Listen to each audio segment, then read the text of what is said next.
Hi, I'm Vandana from the Urban Mali Network talking to you about indoor gardens today. How to grow an indoor garden. What you will need for an indoor garden is a space inside your home that has partial sunlight. So, we are talking about diffuse sunlight. You don't want to place your indoor plants in direct sunlight.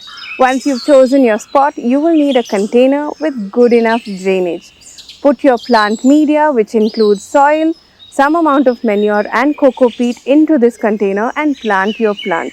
Indoor plants require lesser amounts of water, so you may have to water your plants maybe once in 2 to 3 days. Once the plant grows to full height, enjoy the lushness that this indoor plant can give to your indoor space. If you would like to set up an indoor garden at home, get in touch with us at urbanmali.com or call us at 8804 82000. Subscribe to this channel for more tips on indoor gardening. Happy gardening!